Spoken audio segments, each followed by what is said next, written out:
let's stay in the DMV. Let's go from Baltimore. Let's go down to DC, and let's talk Terry McLaurin. Brian, talk to me about your favorite Buckeye, because I think are you frozen into existence again? Yeah, you're frozen. All right, Matt. Oh man, he was giving him the question He's so excited. His computer just froze. He can't handle it. Talk to me about McLaurin and what you saw, because I think obviously in terms of draft day price, didn't get the hype of the other guys, but came out in a big way. Even with the questionable quarterback play there in DC, what can we expect from McLaurin, going into year 2? Yeah, he's a guy like on the other end of the spectrum from what we talked about with Mason Rudolph, where you just watch Terry McLaurin play on Sunday. You don't have to do the advanced work that I do, and you're like, oh yeah, this guy's good. He just pops right off the screen, whatever. But going back and looking at him for reception perception, I was that much more impressed with him. I mean, like I said, we've talked a lot about all these wide receivers I'm really excited about from the 2019 group. The one I might be most excited about is Terry McLaurin. And I mean, because he is in some elite company in reception perception. I put out the charts of the top 35 seasons in success rate versus man and press coverage. McLaurin is on both of those, a rare rookie feat here. I mean, we're talking the top success rate versus man coverage scores. He's 34th in that one all time in reception perception history. So that's all the way back to 2014. That's over 250 charted seasons. He's the 34th best success rate versus man coverage score. Then when you look at press coverage, if you adjust it for guys who see a lot of press coverage, he is 15th on that list. So, I mean, again, we're talking about a player.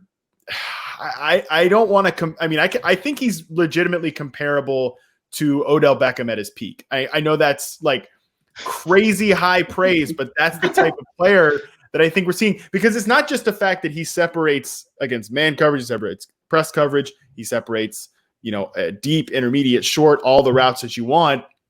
He's also able to make those spectacular catches too.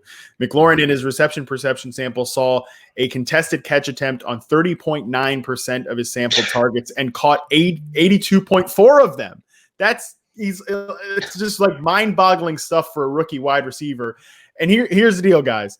All we need for McLaurin to really go, absolutely bananas at his price is for your boy Dwayne Haskins to just be passable. Like we're talking if I think McLaurin could be, Allen Robinson in his second year when he just goes crazy and scores in the top 5 in fantasy. If everything, kind of breaks right in a peak scenario, highest in his range of outcomes. Cause you think about it, the Jags were not a good team that year. I don't expect Washington to be a good team. They could be in some shootout situations. And you're looking at a guy that, just like I thought Robinson had the potential to be an elite receiver someday, I think that McLaurin has the potential to be an elite receiver and dominate that target tree there, because you're just looking at a bunch of other guys that are unproven there too. And again, I just need Haskins to be like Blake Bortles good. But can he be Blake Bortles good?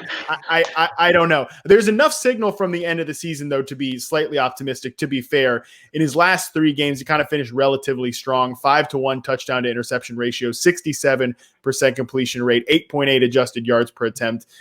Those are pretty good numbers to end what was a disastrous rookie season at times. So, again, all we're asking, just be passable. Yeah, and I think he can do that. And Brian, obviously, we watched a ton of Big Ten football. We saw plenty of Haskins.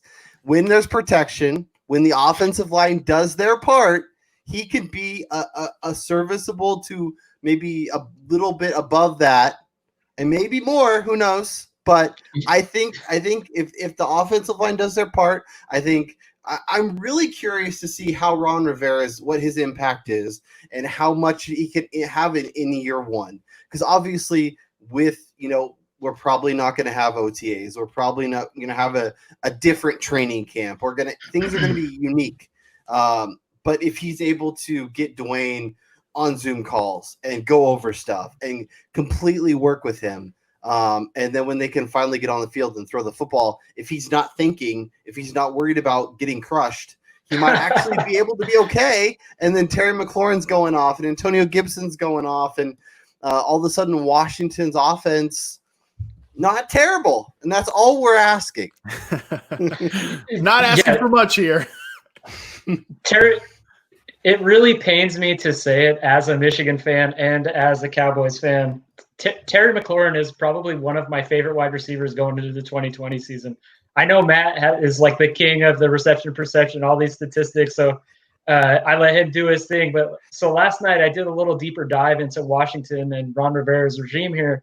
And Scott Turner, who we brought in, he actually helped Sam Bradford break the NFL record at the time for completion percentage. He helped Cam Newton set his own personal and franchise record for the Carolina Panthers in completion percentage. So I do think that the addition of Scott Turner, who was the quarterbacks coach at those times, who is now the OC in Washington, will make a big difference in Dwayne Haskins' progression as an NFL quarterback, which will in turn lead to more production from Terry McLaurin, who he only played in 14 games and he almost eclipsed 1,000 yards. And just like Matt was saying, like he goes up and gets the ball at an elite level. He creates so much separation. It's almost like he's playing a video game against guys. Like, you know, being a Cowboys fan, watching him face Dallas, he made Byron Jones look like he was on ice skates. And Byron Jones is one of the top corners in the NFL in man-to-man coverage. McLaurin, I think he actually sees his target percentage increase. He saw a little bit over a fifth of the targets in Washington. They were the worst pass offense in the NFL, which that's got to increase. I mean, you can only go up after crappy production like that. And the best thing that I saw from McLaurin was early on in the season when they had Case Keenum, who was a very efficient passer in those short to intermediate routes. Terry McLaurin looked like a guy who was going to finish in the top 10 at the position with a quarterback who could get him the ball.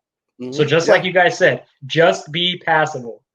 Yeah, and I think stability at the quarterback position will be good. And I also think kind of the shaky play by Haskins down the stretch, obviously, as Matt pointed out, he got better. I think it might actually make his draft day price a little more affordable because people are going to remember, and Dwayne Haskins is a starter, and I don't want any part of that. Isn't it funny that like Haskins was so not good as a rookie that no one even mentions that they were teammates in college anymore? Yeah. Like, no, it's not even a possible good thing that these two guys have familiarity with each other.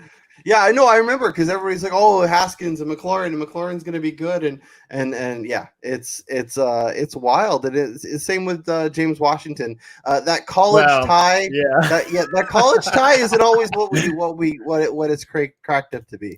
Yeah, guys, like I'm not bailing you out at the NFL level anymore. Buddy. I've done enough of that. Yeah. I carried you for 4 years here. I can't handle that anymore.